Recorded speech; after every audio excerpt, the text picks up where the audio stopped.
Good morning. I'd like to open up the Metro North Long Island Railroad Committee meetings for the month of July. We have 4 public speakers. First is Sunny Shang.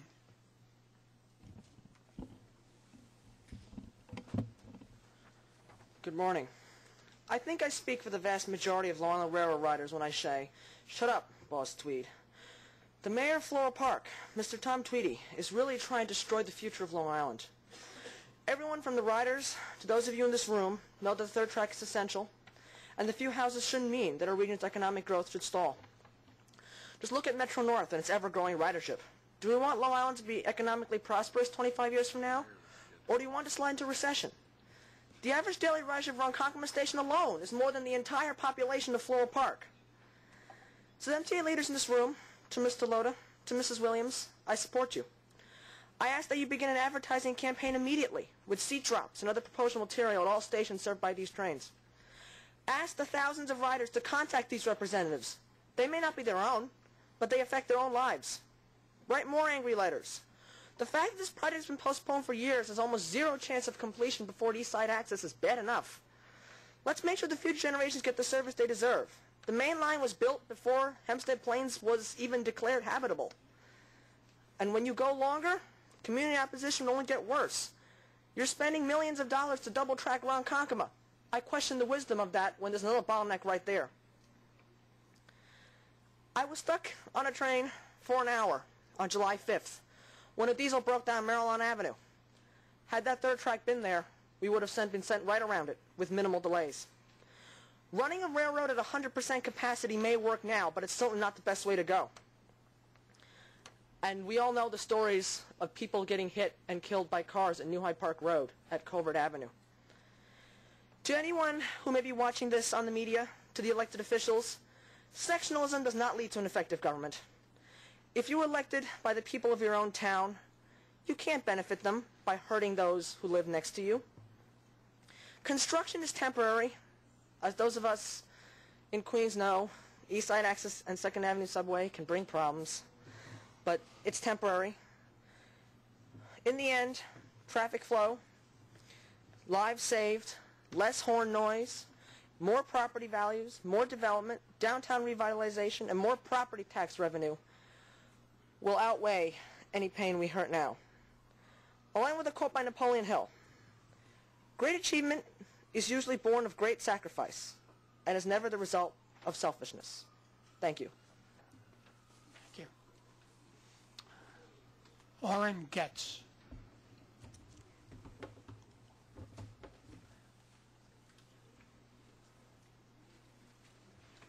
Good morning, ladies and gentlemen, members of the board. My name is Orrin Getz.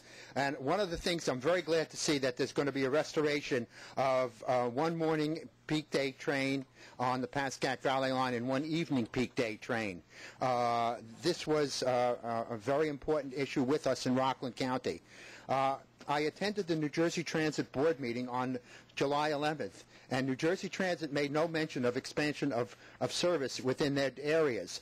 So I'm hoping that this being a Metro North initiative, Metro North can make these new trains express trains, or at least limited stops in New Jersey. I know the commuters from Nanuet, Pearl River, and Spring Valley would love to see another express train on the Pascack Valley line, and hoping that Metro North can really pull this one off in cooperation with New Jersey Transit.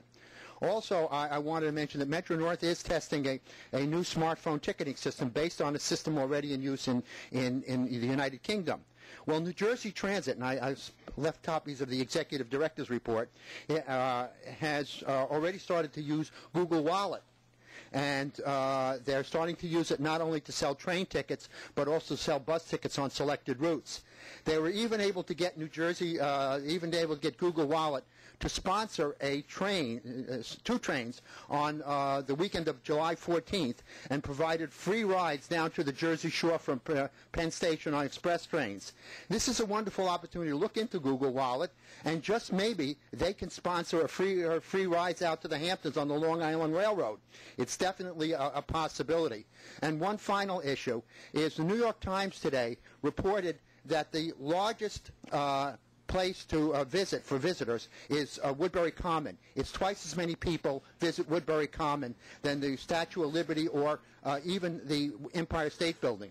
We need to build a station at Woodbury Common to serve these people. Buses go out of the Port Authority bus terminal every 20 minutes. This is a great opportunity for Metro North to work with the local communities and build this badly needed station. Thank you. Thank you. Murray Bowden.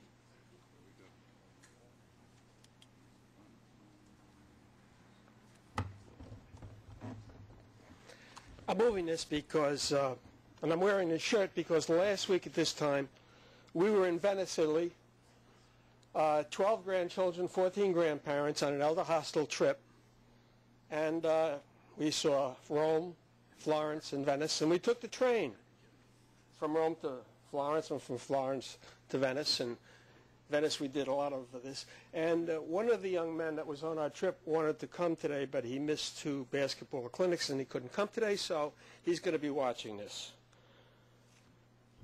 I want to talk about some little things that you're missing, because if you don't take care of the little things, the big ones are meaningless. This is the ticket I got this morning from the machine. By the way, one of them wasn't working at Hartsdale. It's got 2 hole punches in it. They've been punching these tickets forever, and it goes on the floor. Howard, I know you don't like me. I know you don't like when I ask you to do things, but you're up today. You permit your conductors to punch the tickets and let all of those thousands, if not millions of things go on the floor, which then have to be cleaned. Beside that, it didn't rain down here, but in Hartsdale, it poured. I'm still wet from it. The Hartsdale station has a ticket booth in it that will never be used again. But Howard, in his wisdom of extracting every penny from every inch of real estate, will not remove that ticket booth because he wants Starbucks to pay for it. But in the meantime, all of us people in the pouring rain, because it was a thunderstorm there, couldn't fit into the station because a ticket booth was there that will never be used again. Now, I've spoken about this before. I'll speak about it again. It's nice to have your ego massaged with $1 million renovation of Grand Central, but how about the people in the have to stand squeezed into one area that you won't permit expanded because we've built, they also blow the train horns. They don't blow the train horns in Italy, by the way, when we come in before the station, so all of us with ear pods in can't hear them. You got public address systems. You're going to put the time when we get there, the train's coming, but you blow the horn and wake everybody up out down the station, a half a mile before the station. It's been there 100 years, and it came from the time when there were no stations and everybody stood on the tracks, and so they blew the horn. You knew the train was coming. If you don't correct the mistakes we've been making for 100 years, then you're going to continue to make other little mistakes. You're using railroad cars with the same length chassis that you did 100 years ago. The buses on the streets in New York are all articulated buses. You can walk from front to the back over 3 sets of wheels. Well, I've decided I'm going to put this on the table once and for all. And I know you said please, but the answer is I'm not finished. We use articulated buses all over the city of New York. You walk from the front to the back. There's no door in between. If you made your trains articulated and you walk between them, you'd save all kinds of things. You wouldn't have locked doors between trains. And they are, in fact, used in Paris and have been for years. There'll be a few things I'll talk about over the course of the next couple of meetings today. But you have to go back and look at the mistakes that have been made and haven't been corrected. It's time. Yes, I heard you. And no, I'm not done.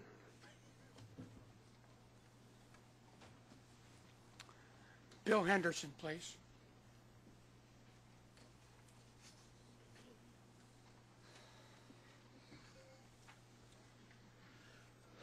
Good morning.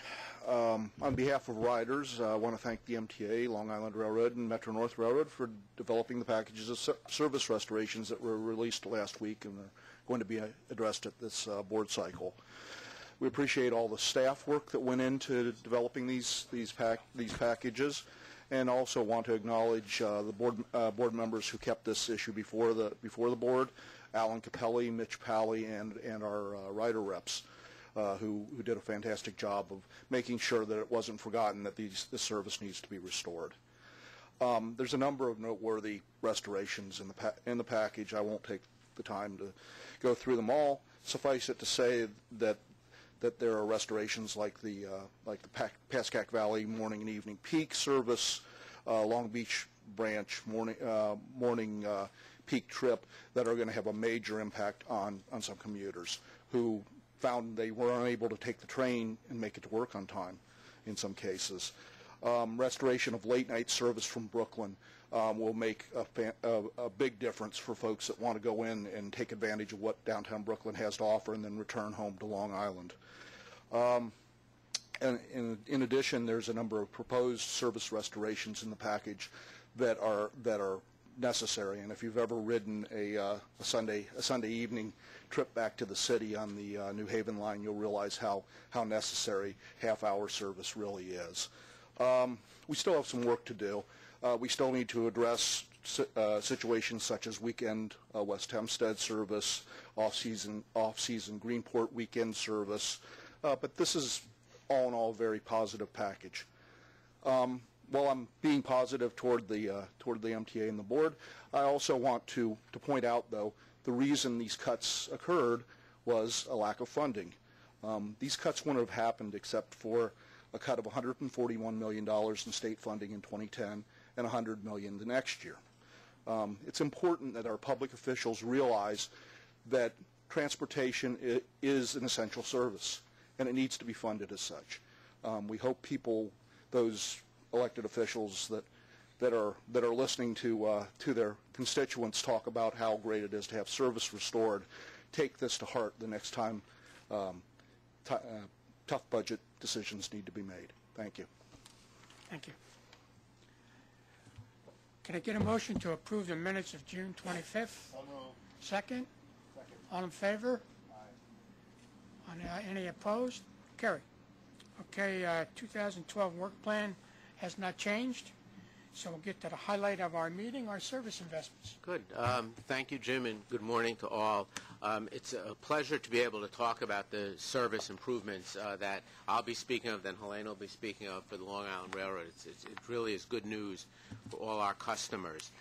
You have in front of you the memo from myself that lays out the details of the Metro North service improvements and the staff summary from the Long Island from Helena that does the same for them. Let me just speak a minute on the service improvements. I think, as you know, as the chairman announced last week, the financial plan for the MTA now has $29 million in improvements for Metro North, Long Island, and New York City Transit. And today I'll talk a little bit about the Metro North improvements that are included in that package. We are very excited about these improvements.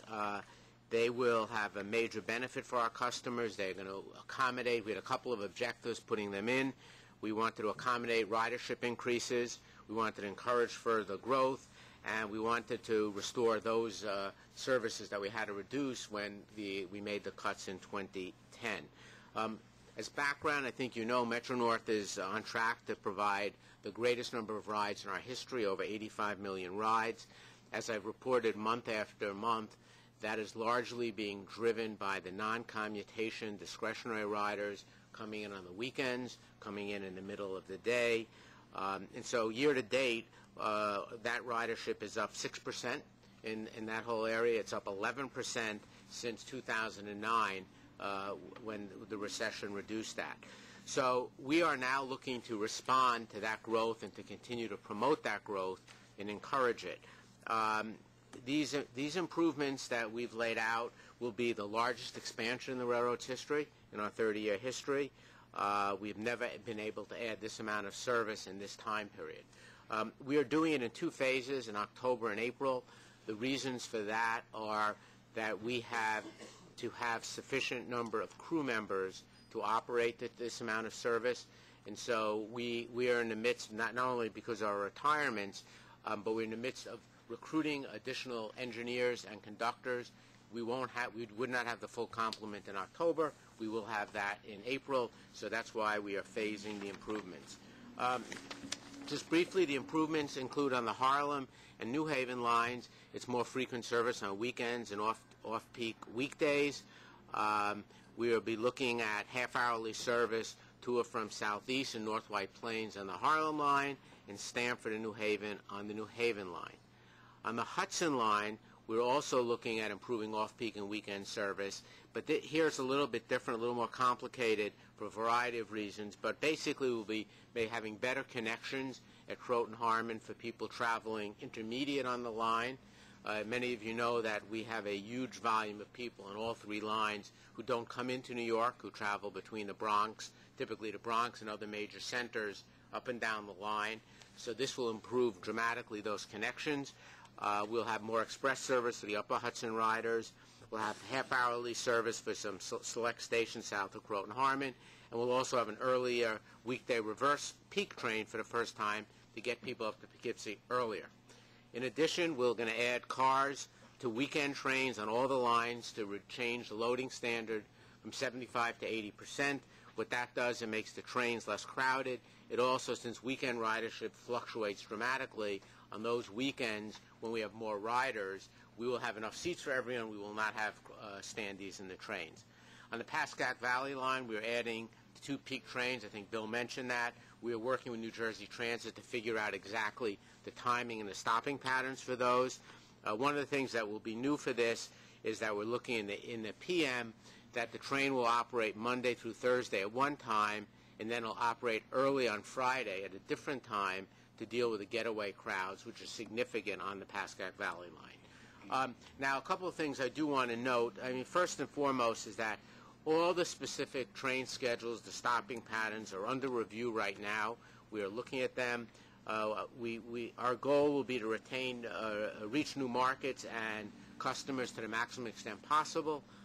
Before we finalize that, we'll have further conversations so everyone understands exactly what our proposal is and what the rationale is behind that.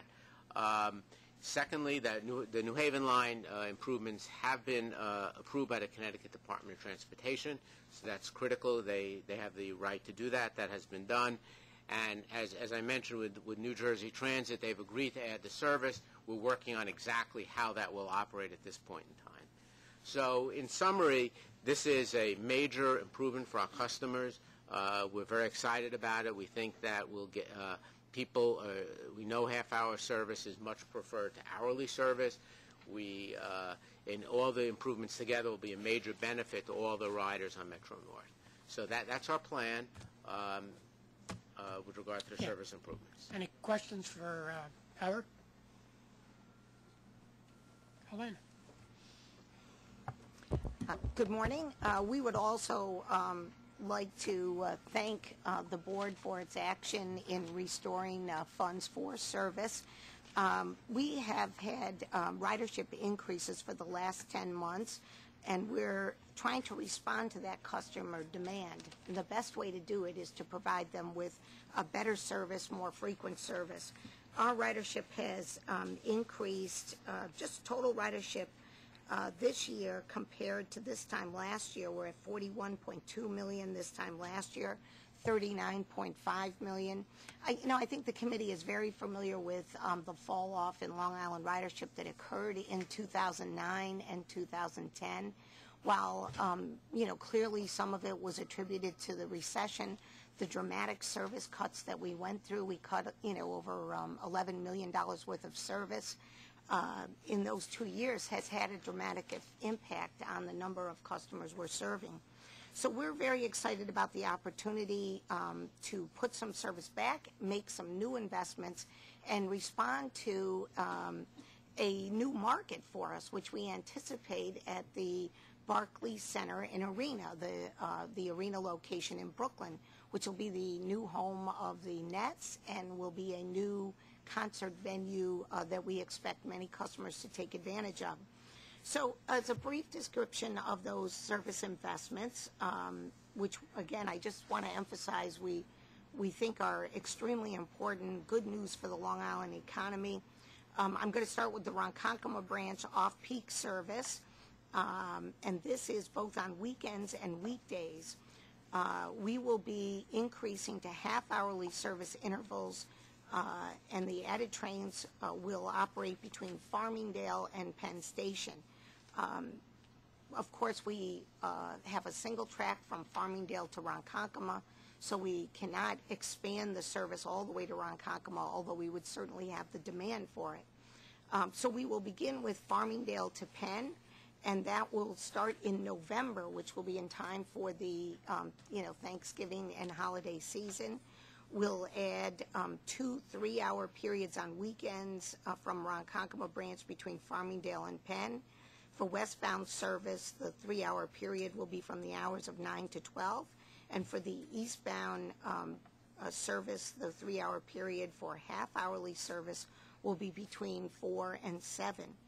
On weekdays, the post-AM rush hour, we will also add in the westbound service direction 9 to 12 half-hourly service. That's been one of our areas of really growing demand, so we're excited about being able to go to the 30-minute interval. We're going to restore a Montauk branch PM peak train. That'll be restored in May 2013. This train was reduced to a seasonal train on Fridays only in September 2010. We're adding this train back to seasonal daily service, so it'll be May through post-Labor Day, 5 days a week. We're finding that there is just an increasing demand for service, including weekdays, not just Fridays, for service to Montauk. And adding this train back actually closes a 7-hour service gap to Montauk. On the Port Washington branch, we're going to restore in March 2013 a 511 train from Hunters Point to Port Jeff. And on the Long Beach branch, in March 2013, an AM peak train. I got lots of mail on this train. It was a 609 train from Long Beach to Atlantic Terminal. And this will restore service and eliminate a 1-hour service gap. And again, on the late night Atlantic Terminal service, we began closing the terminal at midnight. This new service investment will allow us to restore service between midnight and 2 a.m. We will also, of course, separate from the service, add trains when we have specific events that we're accommodating the arena. But just having a sense that there's more overnight service is extremely important for Brooklyn. We think there's a great deal of demand there. On the Montauk branch, there is also evening service. We'll be restoring 3 evening diesel scoot trains that operate to Patchogue and Spionk, and that'll close a 2-hour service gap, and also restores hourly service until midnight as far as Patchogue. And again, that was service that was eliminated in 2009. So we are excited about the opportunities to put service back. Hope that we will attract our customers to return to our operation. Any questions for Helena? Okay, changing ticket validity and refund policies. Yes, so we will be asking, as part of the board package on Wednesday, the approval for the following changes in ticket validity and refund policy. And just again, as way of background, I think most of you know this, is that during the time we had severe fiscal challenges in December 2010, new validity and refund policies were adapted. And the goal at that point in time was to reduce revenue loss from tickets sold but not collected, leading to additional unpaid use of the same tickets. This led to, while it had its intent, we also got numerous complaints from customers and elected officials that the policies were too harsh. And now with the upturn in our economic capability, based with the leadership of the chairman and the board, it becomes the time to really relook and revisit these specific policies. So that has been done, and we are proposing a series of modifications to the policies, which I'll walk through. And these hold for both railroads. So we are consistent today. We'll be consistent in the future as well. The first is decrease the validity for the one-way and round-trip tickets from 14 to 60 days, and also increase the refund period from 30 to 60 days. For 10-trip tickets, we'd increase the refund period from 30 days to 6 months, so it's both valid and can be refunded at the same time, which is a much more understandable policy to our customers and should eliminate a lot of the concerns that we've raised. The $10 transaction fee will remain unchanged. That is, I think, as you know, it will cost us significantly more than that to process refunds. And we've, furthermore, that in our conversations with the first with the state of Connecticut for Metro North, their approval is not necessary. They did not approve the change in 2010. They don't have to approve in 2012 because it's an operating procedure not covered, which is at the discretion of Metro North per our service agreement. These changes to ticket validity and the refund policies do not require a public hearing, and they will go into effect on September 4th of this year. Overall, there is, as I mentioned, there will be a small fiscal impact of about $6 million to the two railroads together, but again, given the fiscal circumstance, we think it's a good investment from a customer service and customer relation standpoint to eliminate what has been a very sore point over the past 18 months or so. So those are the proposed changes. I'd be happy to answer any questions on it. Questions for Howard? Elena? I'm just going to echo Howard's comments. This has been extremely unpopular with our customers. We are very excited about the opportunity to put the proposed policy, and in fact, it gives our customers more flexibility, and it, in particular, shows that we're being responsive to where our customers have had a lot of complaints. Our elected officials share with us the letters they've been getting from customers.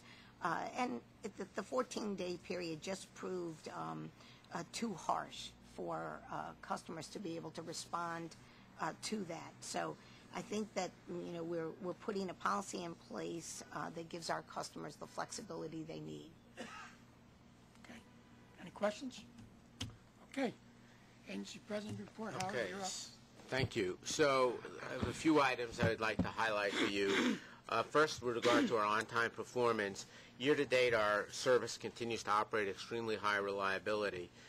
Through the end of June, Metro North's on-time performance was 98.1%. That included also our 6th 100% day of the year on June 24th. For this 6-month period, this is the third best on-time performance Metro North has had. But the difference is now we are operating significantly more trains, and we're also operating with significantly more tracks out of service, particularly on the New Haven line. I'll talk about that in a minute. On the Harlem and Hudson line, the service has been absolutely terrific. The on-time performance is 98.5%. We've operated through this terrible hot weather with minimal impacts. The trains continue to operate on time, and the operation is extremely smooth. Unfortunately, the New Haven line situation, while the service is good, it's not as good as the Harlem-Hudson. It's not where we'd like it to be. This is not a surprise. I've talked about this before. But I think it's important for the board members to understand what's happening on the New Haven line. So there are really two things that are going on now. The first is the hot weather, and the second is the fact that we have a major track outage, which will continue till the end of next year, where we have 2 of the 4 tracks out of service right in the middle of the New Haven line for 7 miles, so which greatly reduces our flexibility. So the hot weather affects us in the New Haven line more because the catenary and the bridges are now well over 100 years old. So we get what we've had consistently, where we have the old catenary, in the hot weather sags. We have to reduce the train speeds. So far, we've been fortunate. We've had no major incidents of where people are stuck for hours and hours in hot trains, but we've had a number of smaller incidents because of the bridges and the catenary problem. The second problem is because these two tracks are out of service, and this is in an area between Fairfield and Bridgeport, right? Is that right? Yeah. The trains, since we typically would have 2 to 3 tracks running inbound, now we have one train. The trains consistently come through that block late. And what that means is day after day, the trains, instead of being on time, they're 7 minutes late, 9 minutes late, and it consistently affects the operation of the New Haven line, making it extremely difficult to run the trains at the level of reliability we'd like to do. And it's kind of an interesting statistic that highlights that is during January through March, when we had all 3 tracks in service, we operated 99% on time 2/3 of the time. So it was extremely reliable, stable operation, and under 98% only 16% of the days. The month of June, now when we have the tracks out, we operated above 99% only 23% of the time, and below 98% 40% of the time. And so we've completely, the ability to consistently operate the New Haven line on time is an extreme challenge to us. And I think the message of, there's one message is, this is what happens when we don't have the investment in a state of good repair. In an infrastructure, when you start operating on infrastructure that's this old, this is what happens day after day in terms of trying to provide the service that our customers deserve. With regard to consensus compliance, this is really no longer an issue. Our trains are operating at over 99.5%. They're filled out almost every day. That was an issue, particularly on the New Haven line. A couple of years ago, you recall, it was much worse than that. I will tell you that one of the things that we did along with the Long Island Railroad is we put water on our trains to deal with the hot weather. And so far, we've had 3 different occasions where New Haven line trains have been stuck with hot weather, and we've passed out the water to our customers. So that's something, while it's a small thing, it's an important thing to make these bad incidents have less an impact on people. And also for just public safety, at least people get water when they're stuck in these hot cars. West of Hudson, on-time performance has been improved. Port Jervis line's 97.6. Pascack Valley is 98.7. On the financial side, the May year-to-date financials are very favorable. Operating revenue is 3.7% above budget. That's due to a higher ridership and also a higher GCT retail and commissary revenues. Operating expenses are 6.7% lower than budget. That's due to lower overtime, control of material usage. The mild winter helped us. Vacancies, and also there's some timing and non-payroll costs there. On ridership, in June, ridership was up 1.5%. That's 0.6 in rail commutation, 2.6 in non-commutation. Our connecting services were up 3.5%. So year-to-date, we're up 3.2%. As I mentioned before, the biggest part of that's non-commutation ridership. So what we're seeing, and this has been out, we've seen this for a few months on Metro North, is while ridership is continuing to grow, the rate of increase is slowing down. And we're seeing a slower amount of growth than we had been seeing over the past 12 months or so. So we will continue to watch that, see what happens. Clearly, the service improvements should have a major effect on increasing the ridership and changing that. I also wanted to talk about two other items. One is the issue about ticketing on smartphones. And so you may have seen a press release in the last week or so that Metro North is doing a pilot with Masabi, who is a company who is providing an application to us to allow our customers to buy and display tickets. The app will let them use it on any phone that they have. And what the goal here would be is this then would eliminate the need for people to go to ticket machines, which are overburdened, or have to buy on the trains, or go to the ticket windows where we also have lines. The way it would work is that the customer would purchase a ticket, and then our conductor would use our TIM that we already have, which has this capability, to scan the ticket, to check it, to make sure it's valid. So what we are doing, since this is new, we're going to go very slowly on this. We are going to start with a pilot given to us by Masabi, which we will use railroad employees on non-revenue trains in Grand Central and a small number of conductors who will check to see how the technology works, what are the problems, how quickly it works. There's a time and motion study here because we don't want to have to add train crews to our trains because it takes longer than it does to visually inspect tickets. Yeah. This is something that will come up on the screen of your iPhone. Yeah. And then they just scan it. They would say, yeah, you would go like this and you would scan it. That would be it. That would be it. That's correct. So, and Helena's going to show you one in a minute. She has little, yeah. No, that always helps. So we're going to test this over the summer in the cost, again, a very, very minor.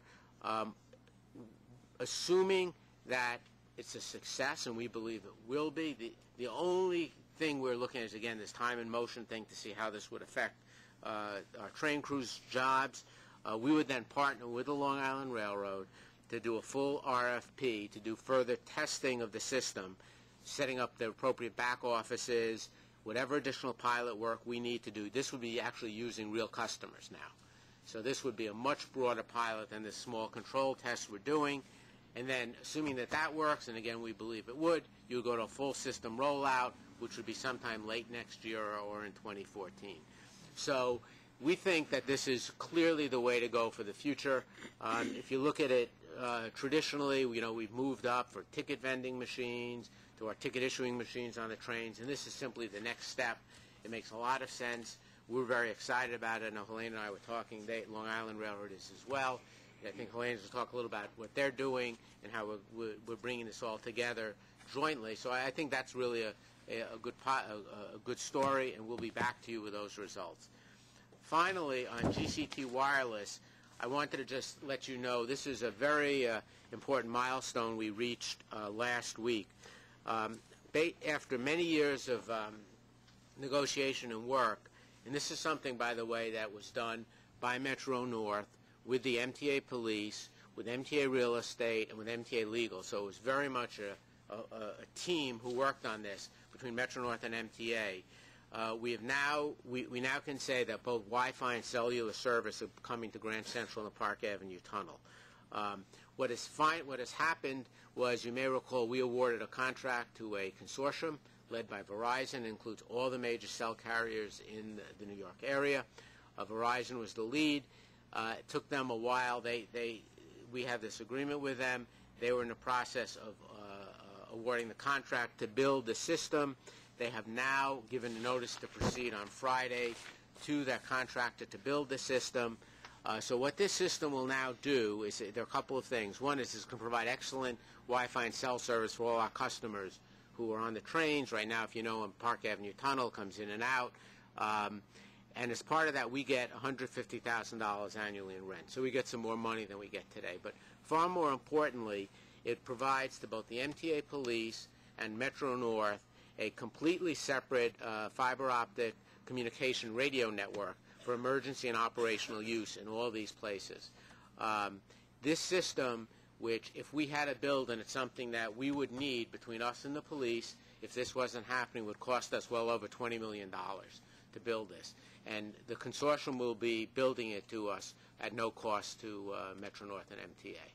So that is basically what we've gotten in this negotiation. I will mention as well, Chuck, give me 1 minute, on that the fire department is interested in joining in the system.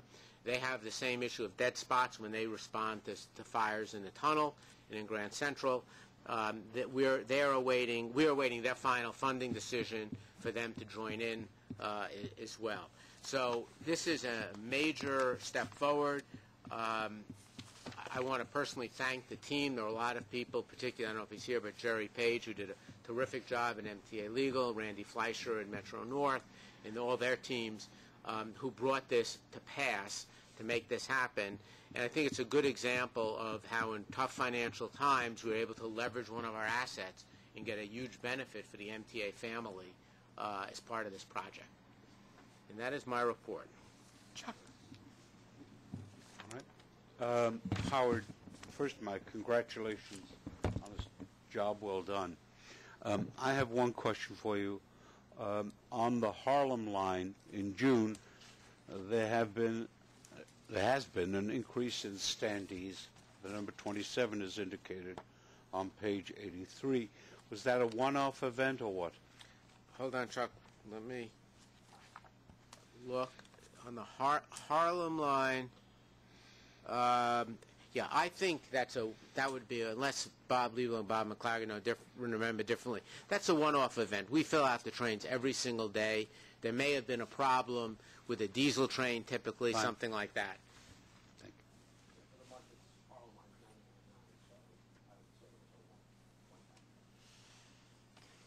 you. Any other questions for Howard? Elena? Okay, thank you very much. With regard to our ridership growth, I did want to point out we are on that 10th consecutive month.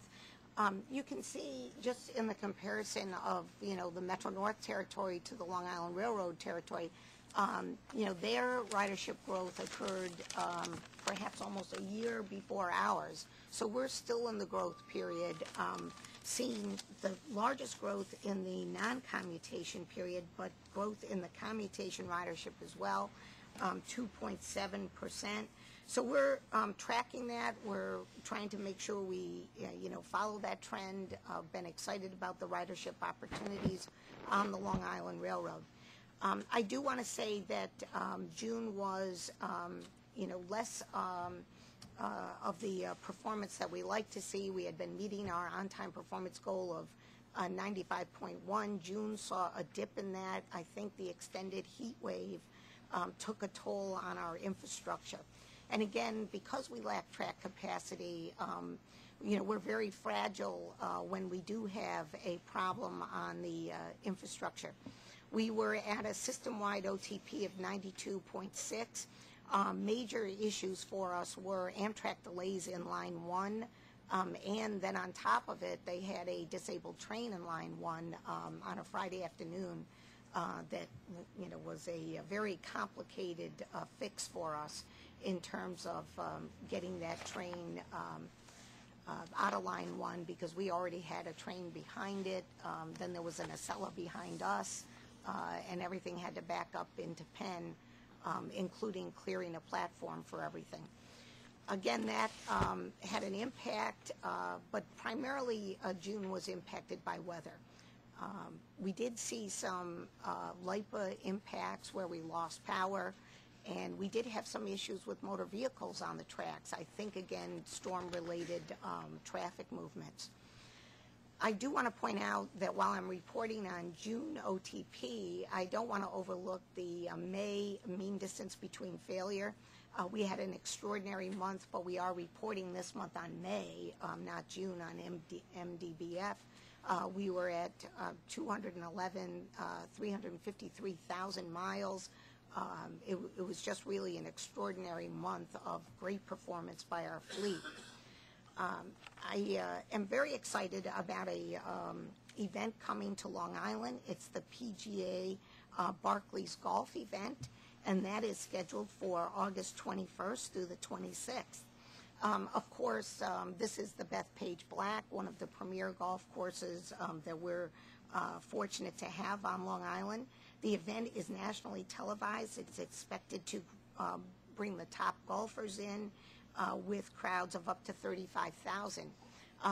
The Barclays are offering free admission for children under 18, which we think will generate a lot of local interest as well, not just people who come to the metropolitan area to go watch the golfers, but also give the opportunity for families on Long Island with an interest in golf to go see major golfers.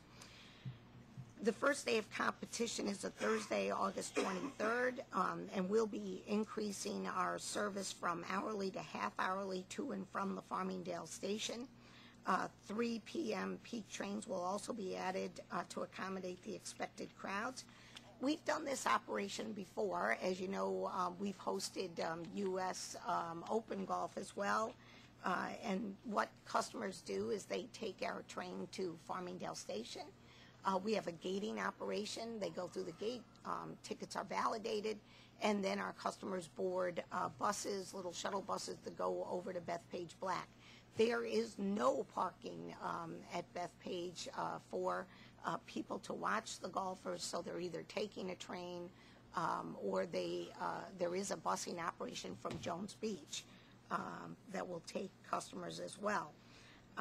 The shuttle bus service is sponsored by the PGA. It is also available at Bethpage Black for the reverse movement. Customers will take the bus and then they'll board the train at Farmingdale. We're very excited, and Howard already mentioned the ticketing efforts that he's piloting and the ticket efforts we're piloting. For the first time in the history of the Long Island Railroad, customers traveling to this event will actually be able to purchase the Long Island Railroad ticket online in advance and print out their ticket at home. Currently, if you buy a web ticket, the ticket is mailed to you 5 days later. This is an opportunity for customers to actually print out their ticket at home in their office. They download the ticket with a barcode image, and they can either print it out or they could download it to their smartphone as well. And then we are just very pleased to be partnering with Cuckoo. That's an organization that you're familiar with. In the past, they've done train time information that's available for free on the web to our customers, the 5 next trains. So Cuckoo has really put forward this ticketing opportunity and to demonstrate the mobile ticketing device that will actually read the ticket. And I have to say, this is my smartphone. This is just one, actual piece in addition, which is a barcode reader right here. And I'm going to, show that to you. And you just push the button on the side. It reads the barcode. Cuckoo representative Ryan Thompson. Ryan's here today. Where are you, Ryan? He's been working hard with our staff on perfecting the use of this.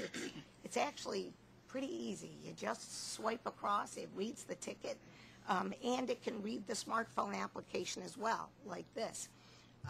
We will use this as a way to validate tickets at the gating operation in Farmingdale. In addition to that technology, we will also stick with our ticket issuing machines where ticket agents will be available to swipe credit cards and issue tickets right there, and then the customer can get in line to get the ticket validated. So this pilot is just for 6 days. The smartphone web ticketing pilot is just for the Barclays tournament. We're excited about the opportunity to test this. We'll be sharing our results with Metro North. As you already heard from Howard, we both feel that the technology has developed to the point where this is really the next step for both railroads. These pilots will help us validate the issues, and then we look forward to moving an RFP to be able to acquire this technology for greater use on our systems. I have one final comment in my report, and that is how excited we are about Metro North's Verizon agreement for Grand Central. That's a key component of our police radio strategy, and there is a staff summary in your package today about that strategy going forward for an RFP. And with that, if you have any questions, we'd be happy to answer. Chuck. Let me refer you, please, to pages 45 and 46 of the book. There's a fair amount of construction activity contemplated which involves outages at various points. And my question to you is, to what extent, if any, can any of that be obviated by or minimized by the use of nighttime work? We do have a very complicated track schedule program.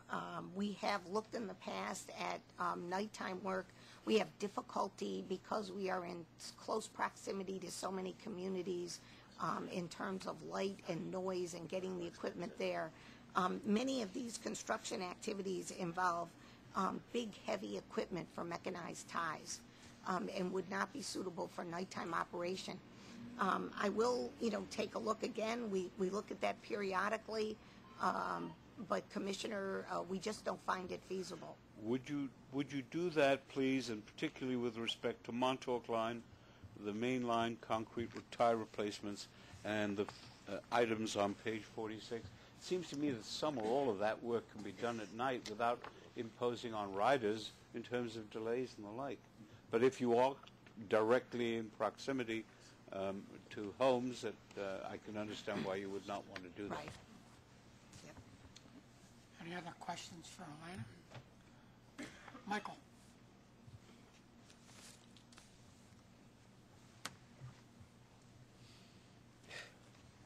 I don't think it's working. Let me use yours.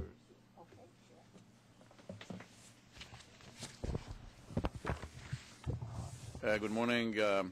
Today I'm going to report on some of the work that took place on the East Side Access in the last couple of weeks. As particularly, I'm talking about the mining of our last tunnels with the TBM, the BC tunnel.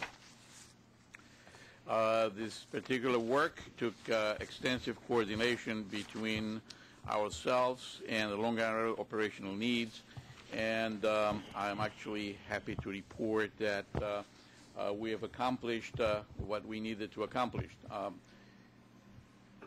The tunnels that are shown here, in effect, show a little red stub. This is the BC tunnel segment remaining to be done. Next, please. And that shows actually the alignment. The real challenge here was that we're working under an operational line that had to be shut down temporarily, and we're going from a cover that was in excess of 30 feet to about, when we finish the job, will be 6 feet just below the rail, and that was in, as you could see, the various signal bridges, and we had to be very careful as to how we advanced. In this particular case, I would say that the work was very professionally done. We had geotechnical challenges along the way, and we're happy to say that we have been, in effect, we're about 6 feet from completion. That means that we are done. The last part, the shield, will stay in place. We will be grouting it, so it will be, in effect, the support for temporary support until we'll come back later on, and we will then open it from the other side. Could you go to the next one, please? What it does show you here is actually the blue line is the B13, and we are past that. That means that now the next step will be to, in effect, go next. This actually shows you some mitigation measures. The blue line is the central line of our tunnel, and the green that you see here, this is the B13 crossover that you can see that crossed over the tunnel here, and that we created a slurry wall that is just right here that contain the influence and impact on adjacent lines, and we'll say that actually the project was done, and I'm happy to say almost spotless. Next. In order to restore service, the next steps really is the completion of the extension. We have another 6 feet. We're going to grout the cutter head in place, and we'll return the track 813 switch to service. And in effect, the special BC service plan will resume normal operation probably within a week or so, if I'm correct. Let me talk about another challenging endeavor. This is the short 100,120 linear feet tunnel on the Northern Boulevard. The first drift that in effect reached the slurry wall on the other side, that happened already, and this is number 2 right here, shown all in green. The second drift is drift number 1. We are basically done. We have, I would say, about 85% of the work complete, and we have just a little more to do. On drift number 5, the one at the top, we have done about 16 feet. That's just over 10% of the work. And then we are also working right now, started excavation on 4. This work is continuing, and we are very careful into how we do that, since we have 2 railroad operation on top of us. One is the New York City IND, EM and R lines, that this is right here, as well as we are having the elevated N and Q lines that have their foundation, in effect, supported by this tunnel. Overall, I would say that the rest of the, you can turn the lights on, please. Overall, I would say that the work in the rest of the East Side Access project, for the moment, both Manhattan and Queens are proceeding as expected. And this was, I just wanted to make you aware of some of the more sensitive areas that we're working on. Thank you. Any questions from Michael? Chief Cohen. Good morning. System-wide, we were up in June with 28 incidents compared to 22. On the east, the Long Island Railroad had 17 compared to 10, 13 larcenies compared to 6, which drove the increase. 3 of those were copper incidents, 5 of those were pocketbooks or purses, 3 phones, and 2 tools. Just note, none of those incidents occurred on trains. They were all on, on our property, but not on trains. Metro North had a decrease of 8 incidents compared to 10. They did have 2 burglaries compared to none last year. However, we did make an arrest in a coffee shop burglary up in White Plains. I just want to take just a second just to thank everybody for their outreach and their support for Officer Barnett, who was seriously injured on 4th of July. He underwent additional surgery last week. He's still recuperating. The prognosis is good. Still unknown if he's going to recover sight in his eye. He does have additional surgeries scheduled, but his spirits are real good. He's real positive. He's looking forward to coming back to work. But again, I just want to thank everybody for their support. Any questions for the chief? Okay, information items. Howard. Okay, so on page 37 we have the results of our environmental audit. This is the summary of our findings on the New York State Environmental Conservation Audit. No new violations have been identified, and we highlighted in that memo some of our accomplishments, as well as our new North White Plains facility receiving the LEED Silver certification. Happy to answer any questions on that. Any questions? Okay, then next is Grand Central Terminal sponsorship. So per the policy, we are reporting here today on the most current sponsorship deal. Let me just take a look at that for 1 minute, please. The sponsorship deal with Westin Hotels. So that's for $250,000.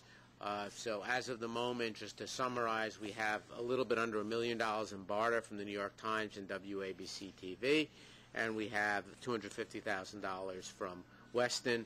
I anticipate in September we'll bring you another series of deals that are in the process of being finalized.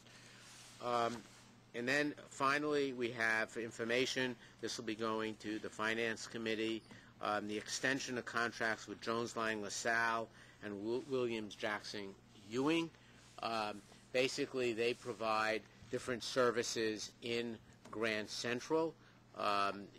They're providing either leasing services in the case of Williams Jackson Ewing, or overall management services in the case of Jones Lang LaSalle. We are looking to extend those contracts with real estate. We work very closely with Jeff Rose and Nancy Marshall and their staffs. So we would extend them through the end of, they expire at the end of this year and extend them through the end of next year because they are critical players in the centennial. We don't want to make a change in the middle. And then next year we'll go out with an RFP for all those services, and we'll then determine who would be the winner of the RFP. Question? Sure. Is this the time to ask you a question about those extensions, or would you rather I wait till the Finance Committee, whichever you prefer? You can, if I don't know if Jeff is here. I think Jeff's in the area. You can feel free. Yeah, you can ask now. Are you persuaded that a contract that was originally let, as I would read it, some 5 years ago, ought to be extended yet another year without some form of competitive bidding? Yeah, Chuck, I think, and I'm going to ask Jeff to speak mostly to it. This is something that I know Jeff and I talked significantly about. There's a history as to why this was done.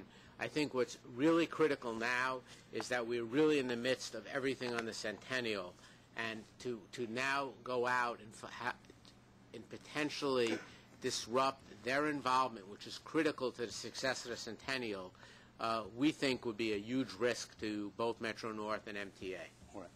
All right. I do not question what they have done. They've done a superb job. Grand Central clearly stands out as a beacon for other terminals not too far removed from that.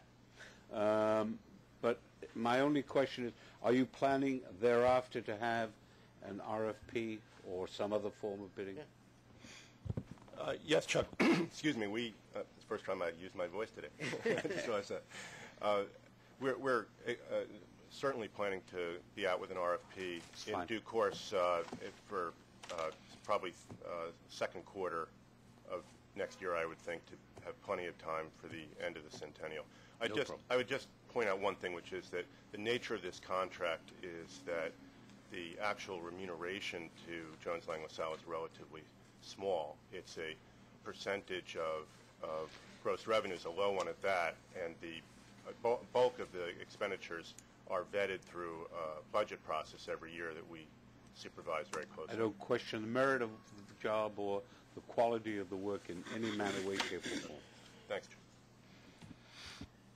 Any other questions? Helena.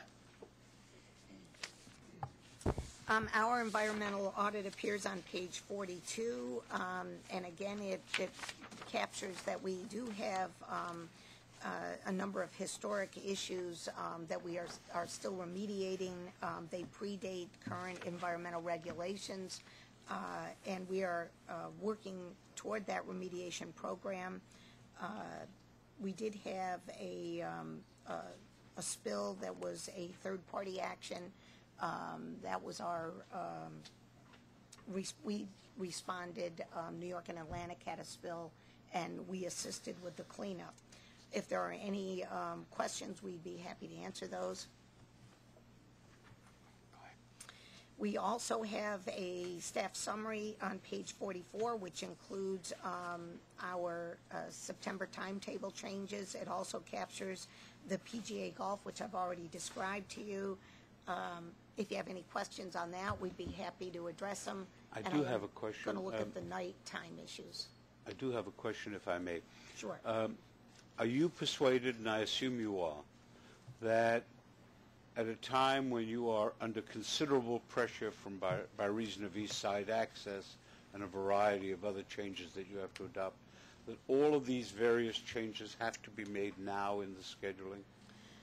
Yes, we are very clear that we must maintain our track infrastructure. If we are going to be able to provide reliable service, we can only do it by staying in a state of good repair with our track.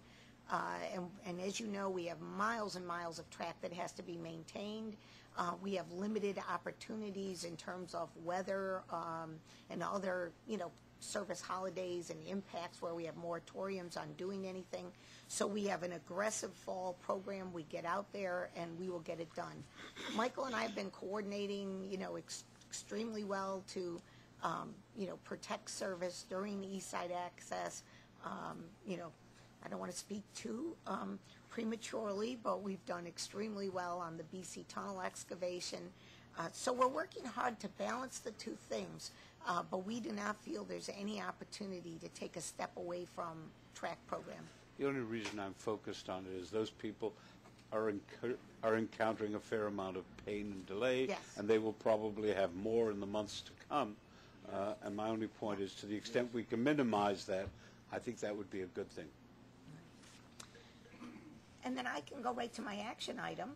On page 48, Long Island Railroad has one action item consistent with the MTA's parking policy. We bring before you parking investments of $2.6 million from the 2005-2009 capital program, and they are for state of good repair investments at 4 stations: Ronkonkoma, Maryland Avenue, Laurelton, and Lawrence.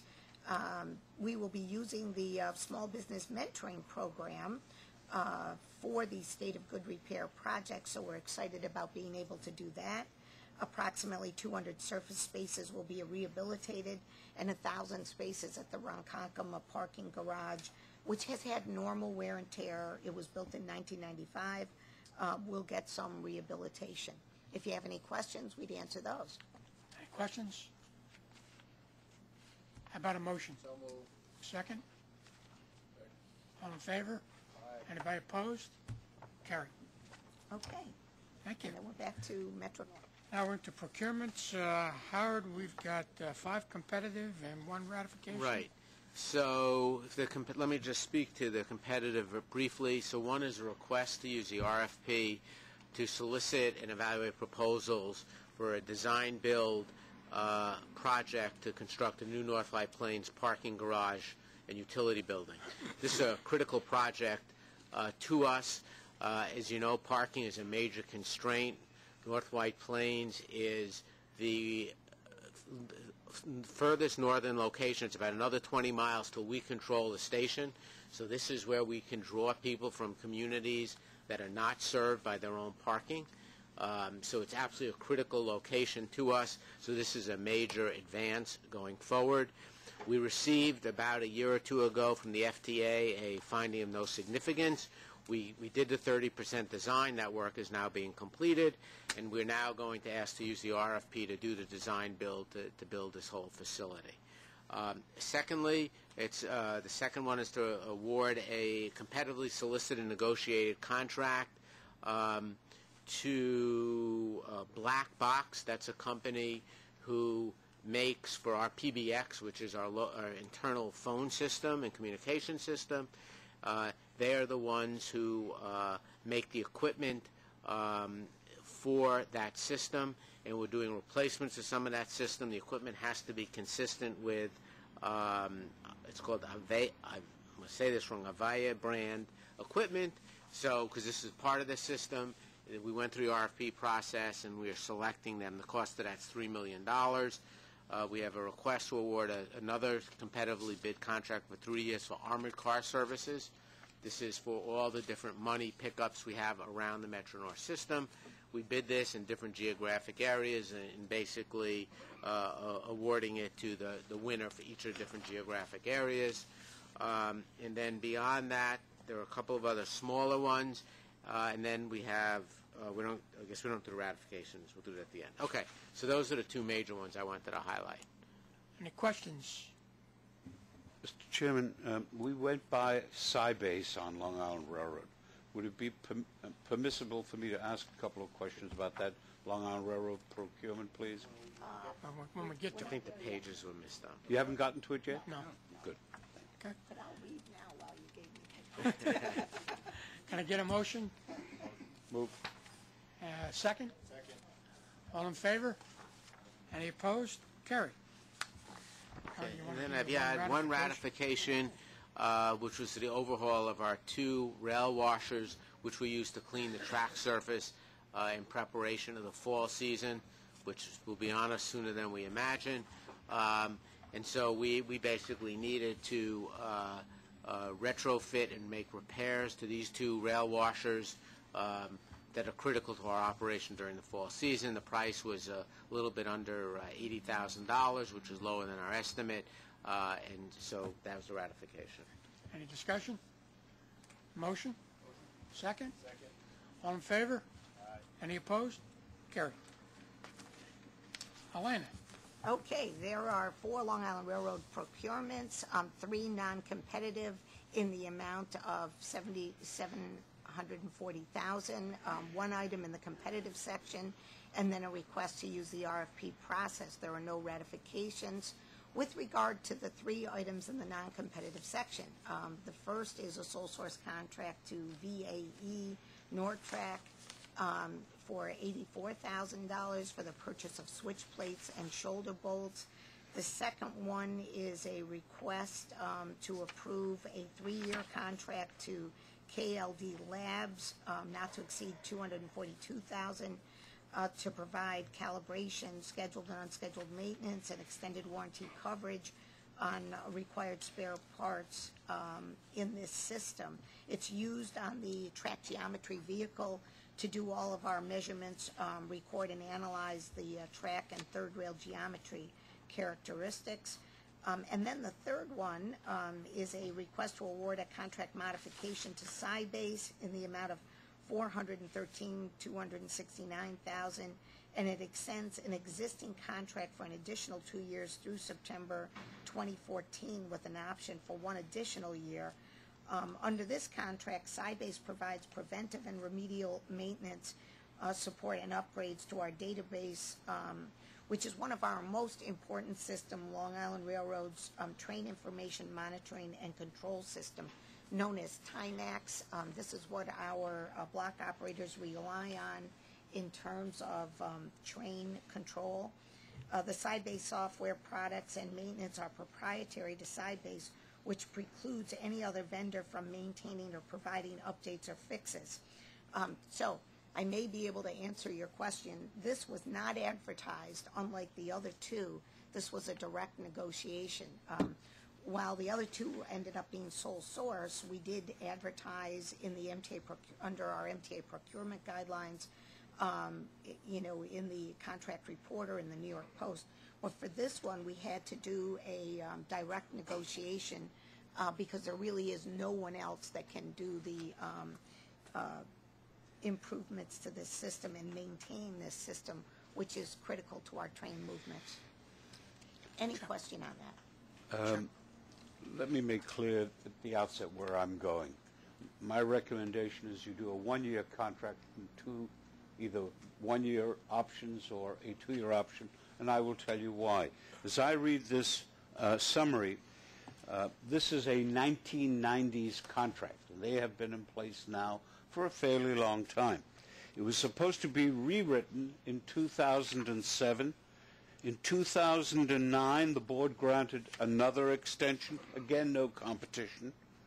No one else in the system wants this, according to the final paragraph, final sentence of the second paragraph.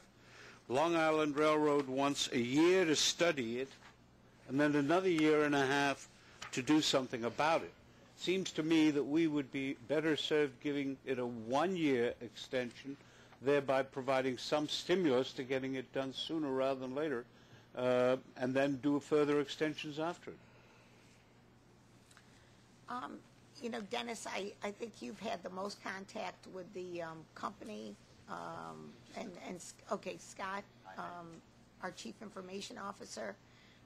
There was a strategy that we wanted to make sure we had TIMAX in place. As Helena had stated, the TIMAX system is very critical to Long Island Railroad operations. We use this to time all of our trains. We feed our customer information into this system. This is not a system that we can just take 1 year time to just develop. No. We need to build the requirements. We need to improve our customer information. It's been in service since 1994. It needs to be completely looked at. With that, we did have a project in 2008, 2009 that was reduced with the budget cuts that took place, and it precluded us from moving forward with the entire requirements for the system. So we're at a point right now where we feel if we do a 2-year extension with 1-year option, we can build the requirements and get this system and improve our customer information because a lot has changed. I have no quarrel with the importance of TIMAX. My point in all of this is the following. This has been going on for a couple of decades now, and everybody has agreed it's got to be redone. My only question is, wouldn't we stimulate the opportunities to get it done sooner rather than later by making it a one-year contract with appropriate extension options,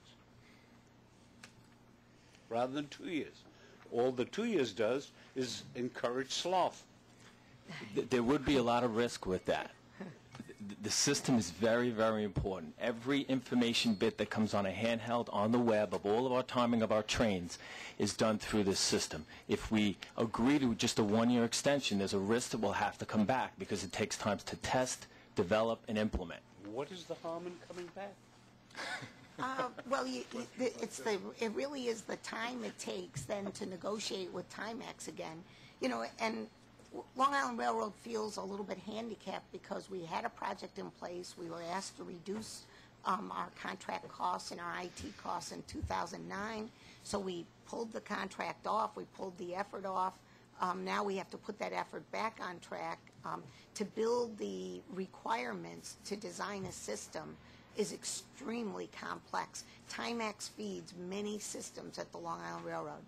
May I ask you, will you in some way be hurt, harmed, or in any way delayed by making it a one-year contract with appropriate extensions rather than a two-year contract?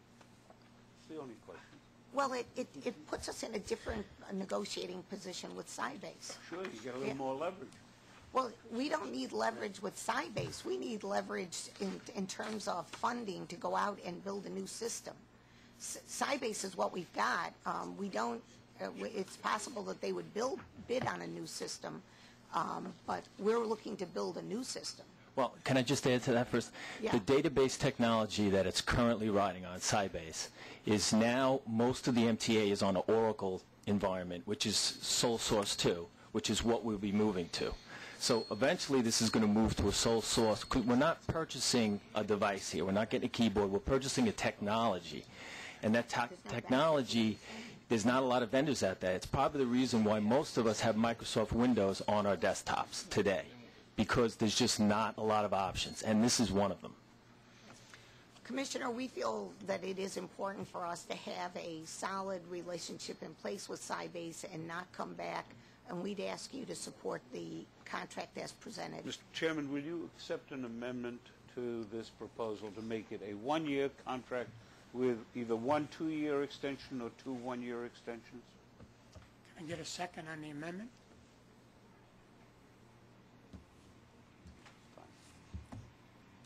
Okay, can I get a motion on the non-competitive procurements? 3. So moved. Second? Second. All in favor? Aye. Any opposed? One opposed. Okay, and we have one item in the competitive section, and this is really on behalf of the MTA Police Department, Metro North and Long Island Railroad as we move forward on our police radio system. We want to adopt a resolution declaring competitive bidding is impractical, and it is in our interest to move forward with an RFP. I do want to take one moment and update the committee on the police radio system. I have to thank Chief Cohen. Your staff has just done an outstanding job of working forward on this. And again, my compliments to Howard being able to include our requirements in the GCT plan with Verizon. In addition to that, I just want to remind the committee, we did secure 31 radio channels from the Regional Planning Commission. We had applied for 38. We got 31. We thought that was terrific. We are petitioning the FCC for return of our 800 megahertz spectrum that had been transferred to the state under the state wireless project that's now defunct. We have entered into a partnership agreement with the Connecticut Department of Emergency Services and Public Protection for coverage in New Haven and Fairfield counties.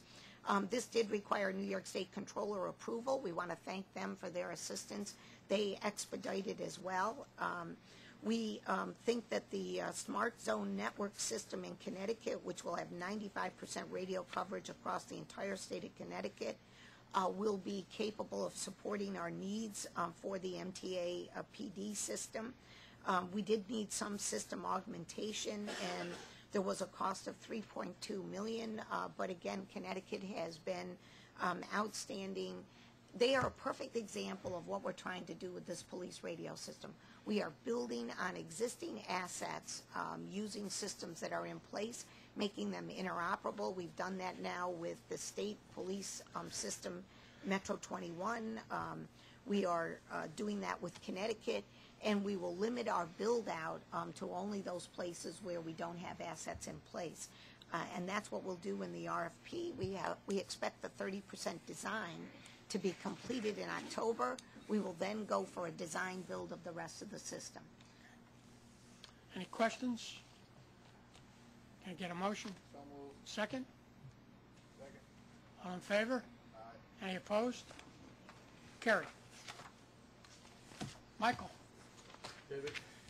Good morning. Capital Construction has 9 procurement items this month for the committee's consideration. All are competitive. All are related to East Side Access, and they total $19,707,897. The items begin on page 70. The first item is a modification to the Queens Board tunnel contract to restore the site of the Tunnel A reception pit in the amount of $759,000.